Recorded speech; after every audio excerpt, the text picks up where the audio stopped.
So my name is Dawn Mazzola. This is Megan Knotts.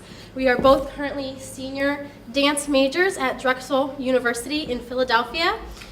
Megan is focusing on dance and education, and I myself am focusing on dance movement therapy.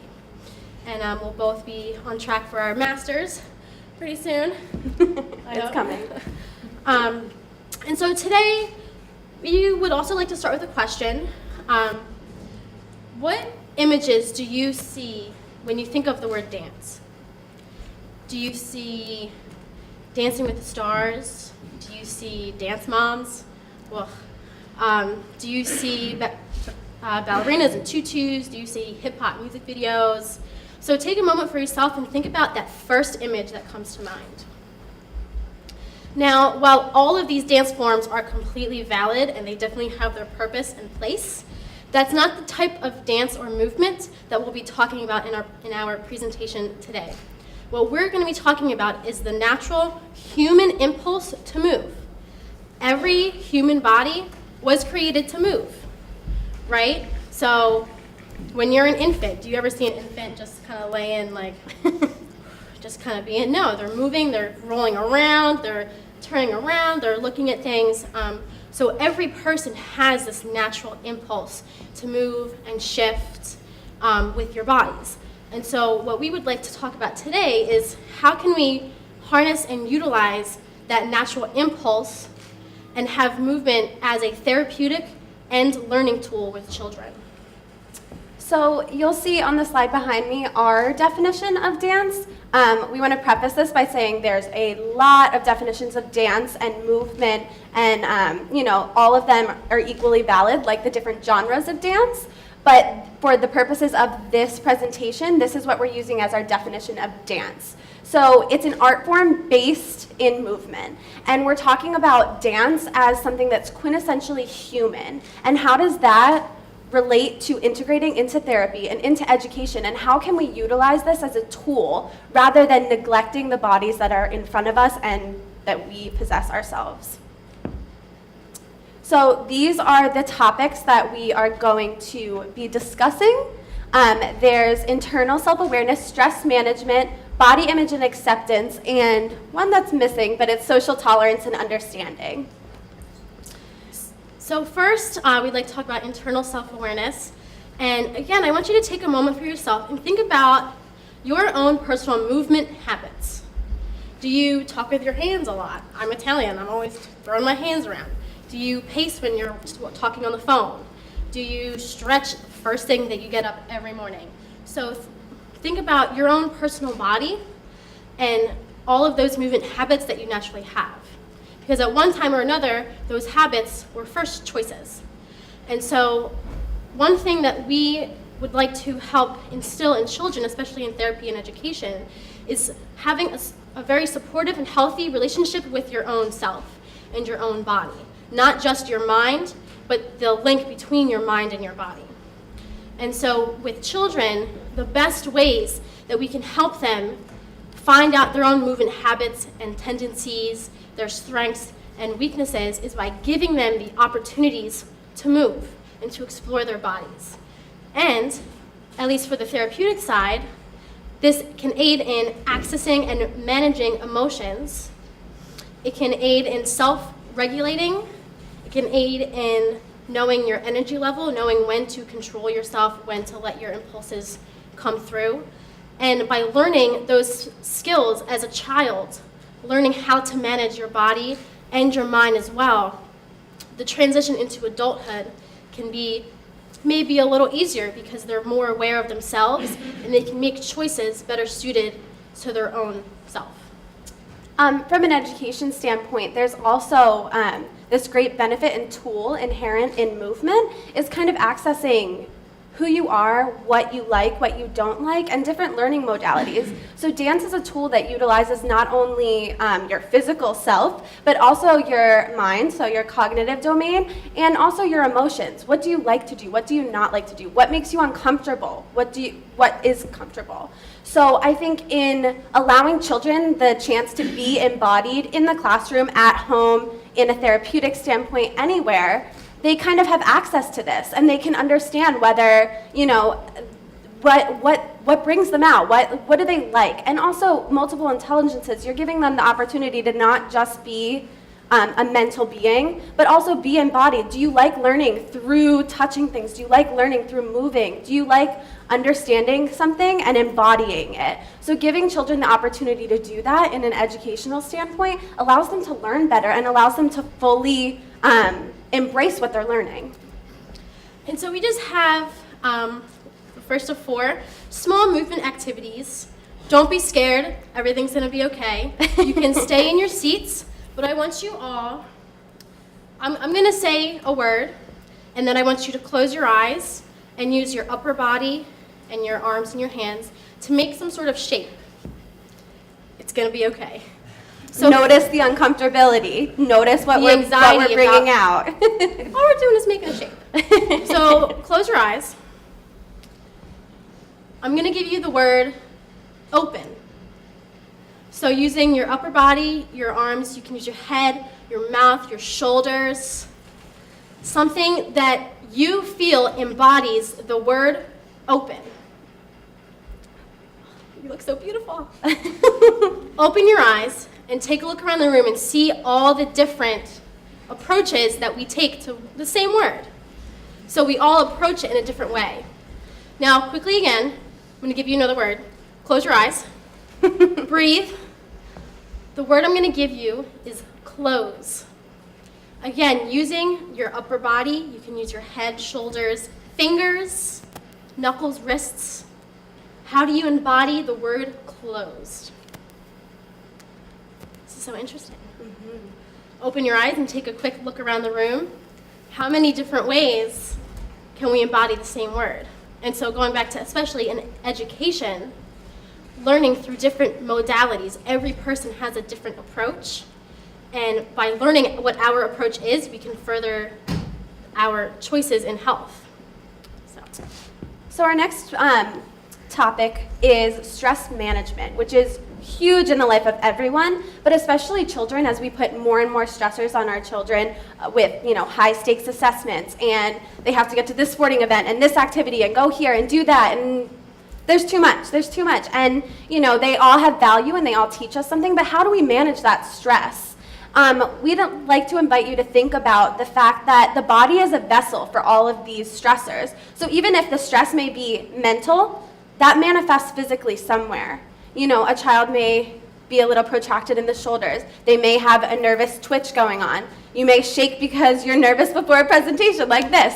So there's all of these kind of stressors that can affect the physical self, and we kind of deny that and kind of, you wait until it gets to the extreme and are like, I need a massage or something like that. But how can we self-care, and how can we not get to that point where we have, 10-year-olds who are dealing with illnesses and problems and things like that they shouldn't be at yet?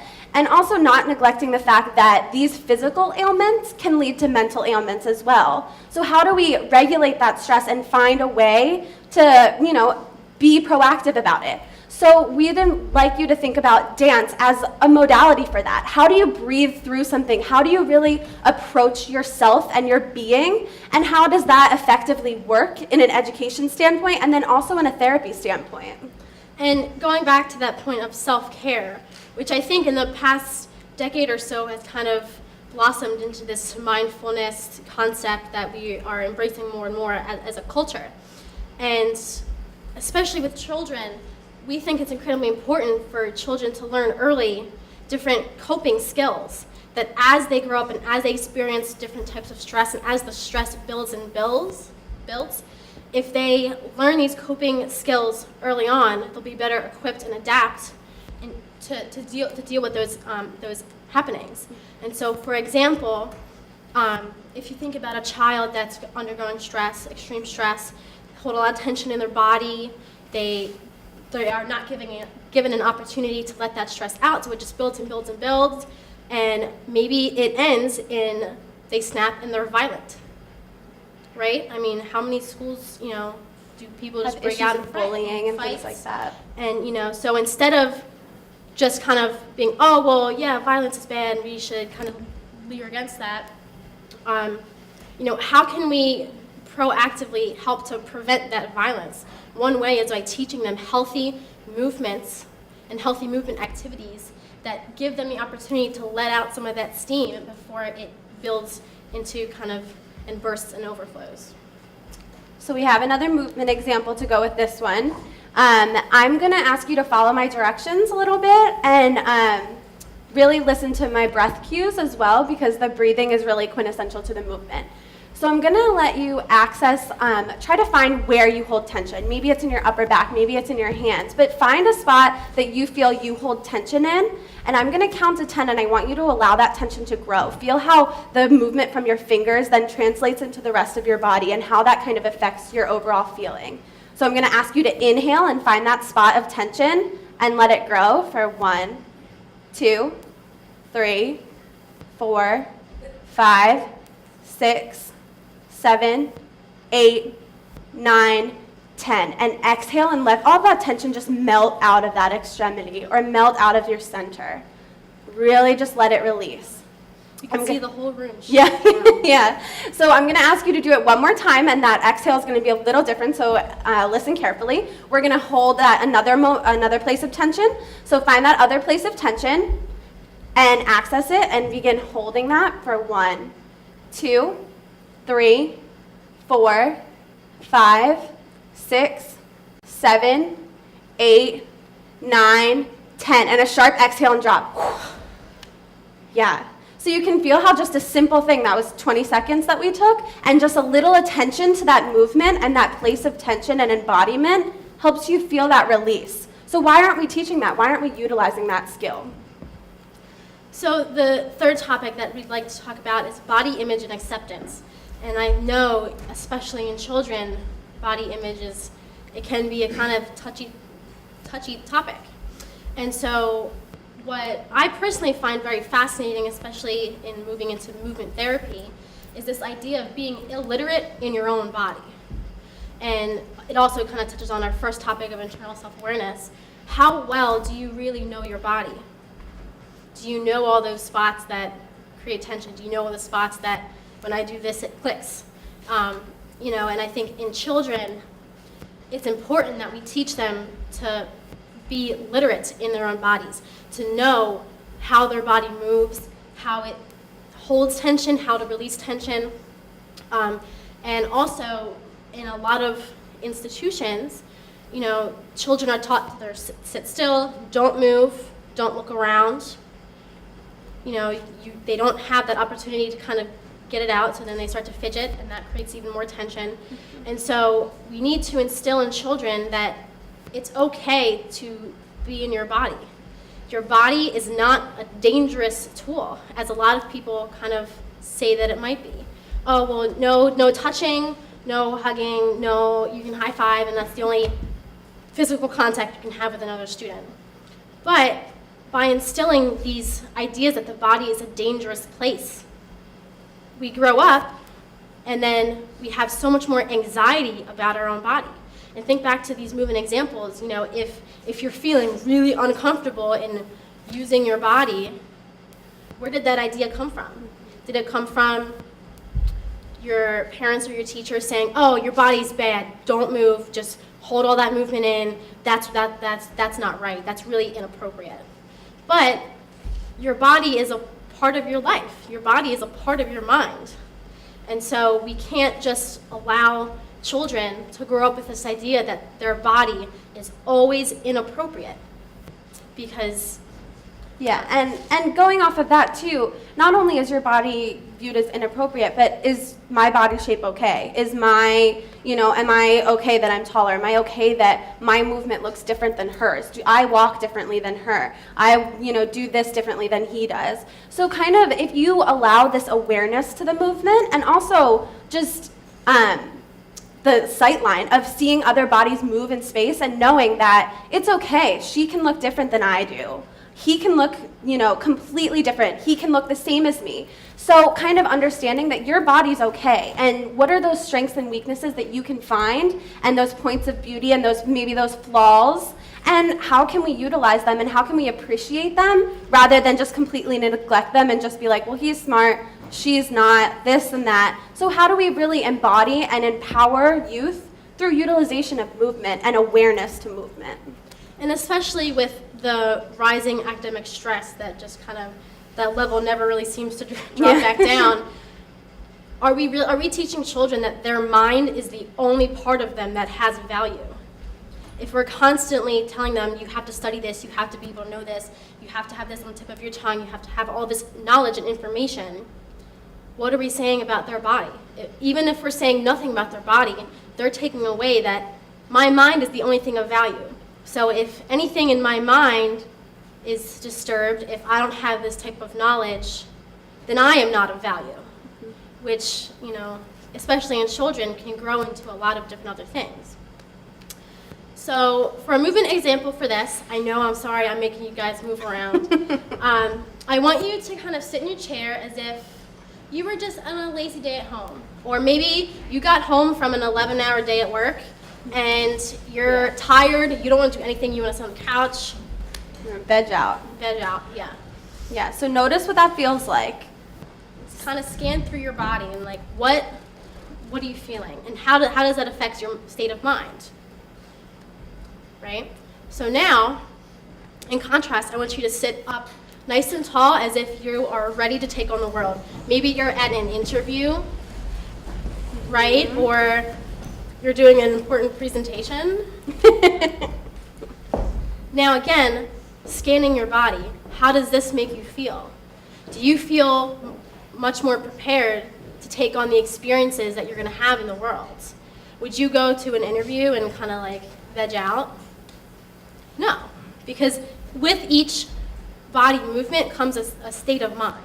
Mm-hmm. And there's also a power in that. If you teach a child that when they're ready to take a test, when they're ready to, be in this high stakes kind of performance type arena that we put our children into so much, how do they sit? How does that affect them? And how does that embodiment help them or hurt them?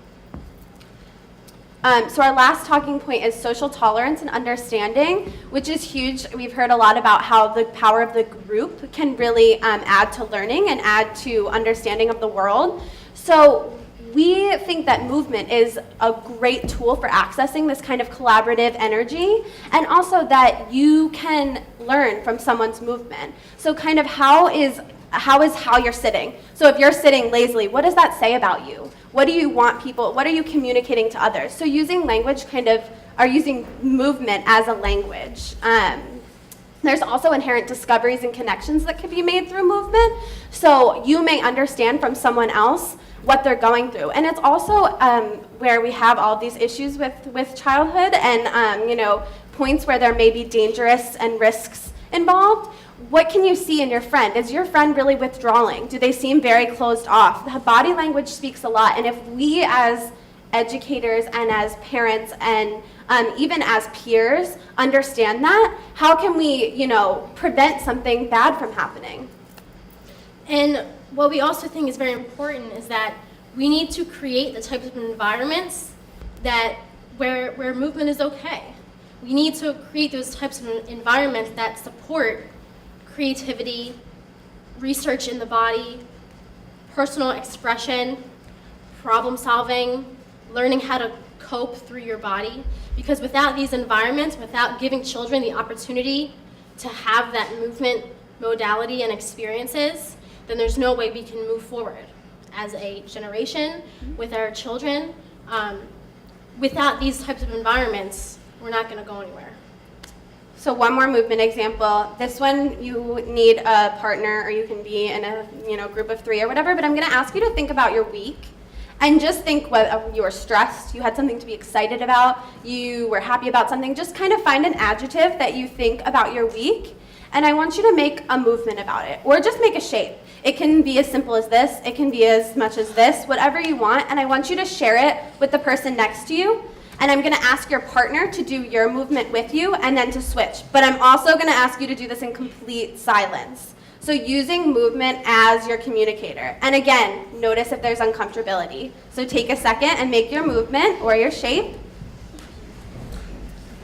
And then make sure you're embodying that. Feel what your partner's feeling. Try to try on their movement. Yeah, see, there's some laughter going on. There's a some lot of emotion in the right? room. Nice, good. Thank you. Thank you for trying on those movements. So you can notice already that that's a little weird. We don't really do that. You don't really notice what people are doing, and you don't even take a second to really know how to make a movement about something, or take a second to really acknowledge that. So again, in understanding each other, we're just asking you to be aware of that movement and be aware of your partners and your friends and your people, like people surrounding you, and what they're doing and what they may be telling you through movement. And so what we really want you guys to take away from this presentation is just the utter importance of movement in children. And there are so many different ways that movement can manifest, and in therapy and in education as well. Mm-hmm. It's such an important tool for both therapeutic and educational purposes. Using it for learning in the classroom, using it for stress relief, using it for accepting who you are and accepting other people. And so I hope that you all can really, in your own children or your own families or friends, really think about how important movement is. Yeah, and we're just asking you to be a little bit more aware. Notice when someone's doing something funny, or notice that movement, and kind of take some of these practices, even if it's just that stress release one, and just see how that can affect you and see how that can help you. There's so many different movement techniques that you can access, and we hope that you take some away and are just a little bit more aware of movement in your life and the tools that are inherently part of that. Thank you. Thank you.